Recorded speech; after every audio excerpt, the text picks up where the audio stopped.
Scar 3. The idea with the modded armor is impossible. Everyone... Okay, this is referring to our idea where we can have the modding community. Yeah, where the modding community can submit armor mods for the Elder Scrolls Online, get them approved by ZeniMax if they're lore friendly, and then they can be put in the game so that we have that whole modding community deal going on in ESO also. So anyway, that idea with the modded armor is impossible. Everyone would have the armor mod to be able to see it. I'm not blaming you, but you obviously don't know how multiplayer games work. The client would have to send each individual pixel to the server. Then the server would have to send each pixel to everyone who looks at that person. That would have insane latency and use up everyone's bandwidth in a second. Well, obviously he didn't listen to the whole idea, and I've already commented on this in the comments on YouTube. What I was recommending is that you would be able to submit your mods in, and then they could be viewed and whatever, reviewed, and they can... Are you okay? When I say they, I mean ZeniMax could pick the ones that they think, fit lore and all that other stuff and look good. Right. And then they would be able to implement it in the next patch or whatever, a hot fix or something like that. But then the other idea that I had stated is, why not have some website, ZeniMax's website, have a thing on there where you can submit your mods again, but then have the people, the community, vote on mods that they like the best. And then ZeniMax will check it every month and take like the top 10 that were voted on and then implement those into the game. I mean, this isn't really a new idea. Games are already doing this. You're right, I don't understand the technical aspects, Scar, but I know for a fact Team Fortress 2 does this. Second Life has their thing where they do this. I think somebody mentioned Dota also does this. I'm not sure on that. I don't play Dota, but... yeah. I'm just basically saying it's server side. I'm not saying that your client alone is going to have the mods, and so when you phase in with someone, they all of a sudden have to download all this content to be able to see your mods. It's not what I'm saying. I'm saying you submit them into ZeniMax, either having the website idea with the community vote on it, or to have ZeniMax themselves review the mods and submit it in for the next patch. And so it's patched in there. It's part of the game, server side. So if you buy the armor that someone had made, be it microtransactions or in-game gold, whatever, then you're able to wear it. And so there it is. It's part of the game. And you can gloat and say, yeah, I designed that armor. Yeah. Or I designed that big-ass greatsword that dude has. Mm-hmm. Why couldn't that be implemented? Yeah, that would be cool. So, again, yeah, it's not a question of whether or not it's possible. It is possible. It's already been done. And because it's already been done, yeah. And I don't like your tone, Scar. You obviously don't know. Twice Above Average asks, I don't know about player homes really, because what would stop your level 3 friend coming in your house and stealing all your mammoth tusks? People are protective over their mammoth tusks, so what's our answer to that? What's ZeniMax's answer to that, I should say? Well, that chicken Whiterun or whatever isn't there. Oh, what's one? Ysolda. Ysolda, yeah. Ysolda. She was my to first bring love. Her mammoth tusks. She was my first love, Yeah, she was mine too until I got the divorce mod, and then I divorced her. Ooh, you were a lot nicer than I did. I became a werewolf. Well, then I saw Mjol, and I'm like, oh my god, I gotta have Mjol in my bed. So. No, I became a werewolf, and I wanted to do a whole werewolf on werewolf action with Ayla from the Companions I got Guild. her too on another character. And so I just turned into a werewolf, killed Ysolda, and it's like, what do you... don't blame me, I'm a werewolf. Like, what did you expect? Yeah. I'm a freaking beast. But anyways, player homes will more than likely be instanced. Now, there's different ways they can do this, and it's already been done in other games. There can be like either a community that's instanced, and then you can go in there, and then like maybe there's a key system, so you're only allowed to go in if you have the key of your house. Basically, like how it is in Skyrim, you have to buy the key for you to unlock it, unless you have console commands, and you can just unlock it. Anyways, so why not have something like that, or just instance the house themselves, so someone can only go into your house if you're partied with them, and say like a dialogue option comes up that says, do you want this person to come into your house? And then even if they are in your house, it's probably still going to be client side, so if people start moving shit around, it's only going to be on their screen, not on yours. Yeah. So they can't mess anything up that you've worked on setting up properly. So there's either way, there's probably going to be absolutely no risk of having other people going into your homes. Exactly. Yep. Pretty much covers that, I think. Okay, whatever. Well, what I want will not happen, I'm sure, but oh well. Spells like back in Morrowind with levitation and the like, they could even balance it with no armor besides cloth because you can't lift it. And a very long... Okay, so what this guy is saying is Morrowind and Oblivion you could craft your own spells. Could that be possible in an MMO where you could craft your own? I don't know. That seems like a real hard balancing issue. Not really, because they kind of have that in the game as it is. As you level your skills or your spells, they gain attributes to them, so it'll actually change what the initial, or add to it, the initial ability was. So like, I'm just spitballing here of like an example, but like that whole fiery reach thing that the Dragon Knight has, where they can get pull over things, here. Like, as you level that, you'll be able to add abilities to that ability. So like, not only will it just pull the person, but it could stun them, set them on fire, or you can choose it to like cripple them. So just there's different the spells themselves branch off and become more powerful and added attributes to them. So one spell can end up doing several different things at the same time. So yeah, so in a sense, there is spellcraft. This is in the game in a sense. Yeah. So it's just within. Yeah, I actually like the way they're doing it. The ways ZeniMax is approaching it with that. It evolves, basically. Yeah. Your spells evolve into how you want. You can change it around. And on the fly, apparently, I don't know if it costs anything to do it, but you can switch, excuse me, at any time. Switch what the spell does. Right. Okay, so there you go. There's something that Skyrim didn't have that the Elder Scrolls Online will definitely be capitalizing on. Ink on Tube. This is actually, I think, a long-time view of ours. Yeah. Just to comment back on the... It's been around for a while. Yeah. Is there any information on faction choice limitation? Like if a player chooses the Altmerry Dominion for the first tune and would like to create another tune in the Daggerfall Covenant and another in the Ebonheart Pact. As for houses, I like the Lotro housing idea, plus extra items for microtransactions for a house to be available. Alright. What are your thoughts? Before I get into the faction thing, I just thought of something. For the microtransactions, microtransactions for your microtransactions for your house, dude. I want to be able to buy a picture frame with my face in it. Wait, for your house? Yes. Wait, with your my actual in-game house. I want my face on a picture frame, just sitting on a table or a mantle somewhere. That'd be hilarious. That would be pretty badass, actually. But anyway, it would be awesome. Just have your picture. You're like the stupidest face ever. Dude. You're like sitting in a chair enjoying your ale, and over the fireplace is your out of game. I would pay $20 for that. Just a big old and it's like it looks like a painting too. Just me in a stupid pose with the dumbest face. I would pay $20 for that to just be over my fireplace. Yes. That would be hilarious. Yes.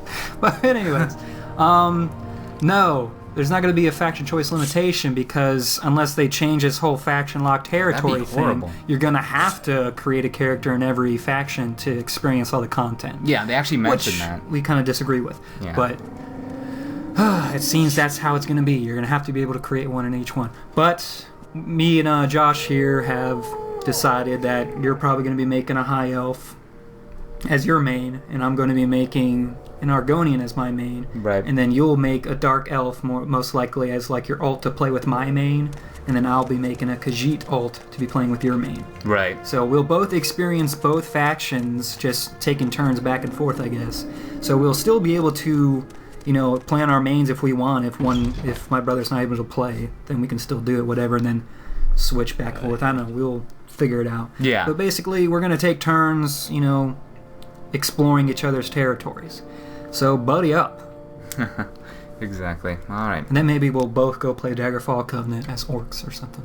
We'll be orc brothers. Orc brothers. I do like the orcs. What do you say to the graphics of ESO? It looks a little bit too bright to me. I would like a more dark and gloomy it looks like a bit too bright for me. I would like a more dark and gloomy atmosphere? Are you sure you would like a dark and gloomy? I think he means I would like a more dark and gloomy atmosphere, like Skyrim. And before you start, I started playing tests with Morrowind, so I am not new to the Elder Scrolls world. Alright, so dark and gloomy atmosphere. I would say yes to a more gritty and realistic type feel to my test game. Todd Howard has always been that approach to fantasy with the test games, where Eastern RPGs are more fantasized and over the top. Our Western RPGs here are definitely have more of a gritty and down to earth, like okay, this fantasy world could actually exist type thing. Obviously, I would want zones to differ though. I would want like one zone, say like I don't know, like in Morrowind, to be a little more dark and gloomy, you know, with all the giant mushrooms and stuff. Yeah, but there's also going to be dynamic weather and a day and night cycle. So, oh really? At times it will be dark and gloomy, and then it'll be, you know, sunny and cheery outside. But I'm pretty sure, hopefully at least, you know, you go through different zones and different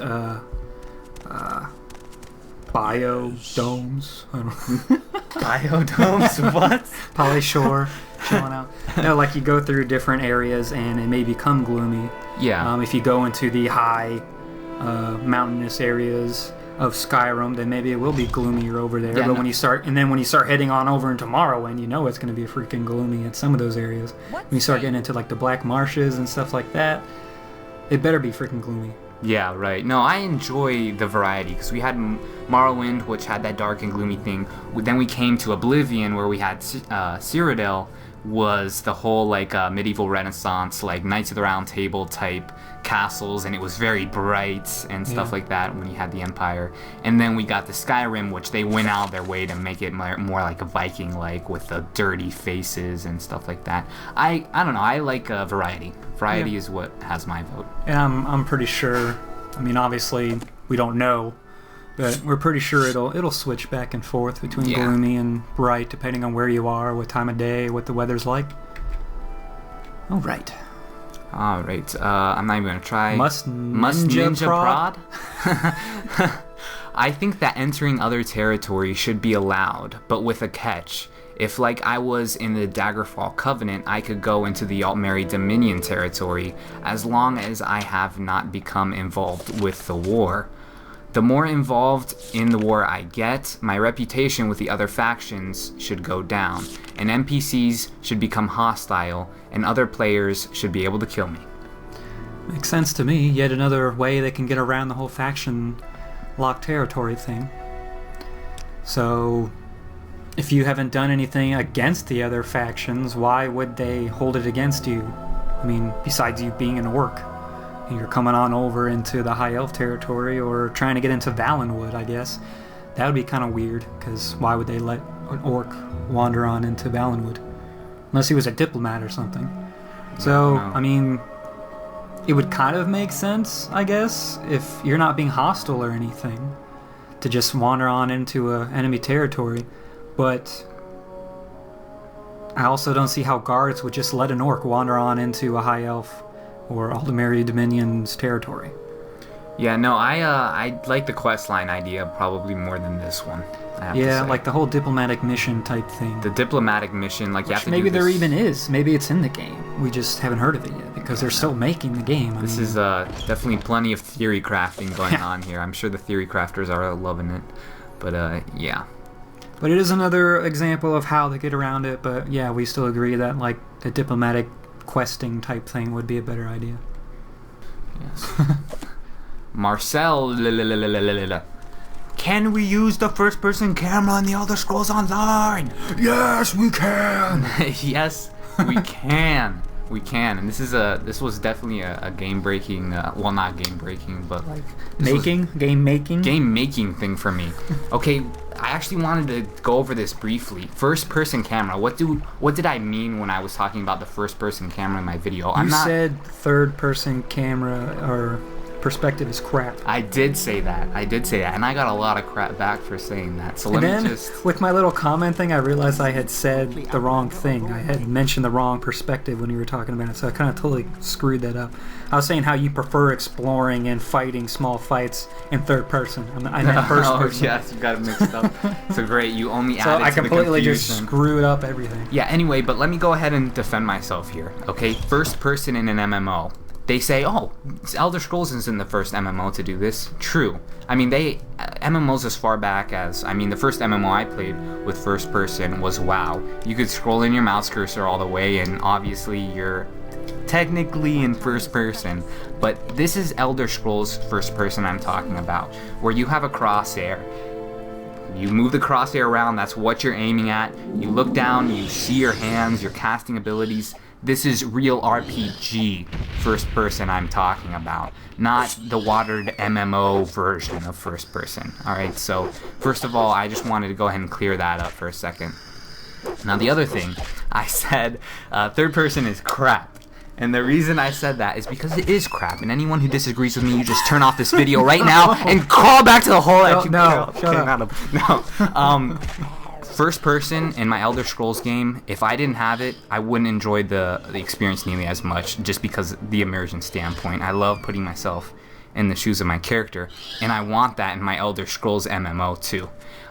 Third person, if the Elder Scrolls Online was releasing without third person, I would hate that. I would hate it as much as anyone else would hate it, because you need to have that third person perspective when you're like fighting in PvP, just that strategic, standpoint. Mm-hmm. But when I'm exploring, when I'm enjoying the world, when I'm climbing a mountain just to peer off over this valley and look at Whiterun below and the mammoths roaming the plains and stuff, that is best experienced in a first-person perspective. You don't want your big-ass helmet in the way. Right. So the RPGer in me loves the first-person mode. The MMO player in me needs the third-person perspective. So we get both of them. That's the good news. Yeah. Third-person's crap. No. I enjoy third-person in certain aspects of the game. The guy is wrong. All of Tamriel was opened in one game, actually. The first test game called Arena. Oh, Jesus. I swear this is like... Every times? person that's ever heard of Arena wants to bring this up and rub it in our faces. Yes. It's like, okay, so we're going to answer this here, and then we are never going to answer We're never bringing it up again. Of this again. This is it. Arena, yes. You could explore all of Tamriel with an asterisk next to it, because it was all randomly generated. Computer generated. Come on. Not computer generated. Randomly generated. Randomly, computerly generated. Come on.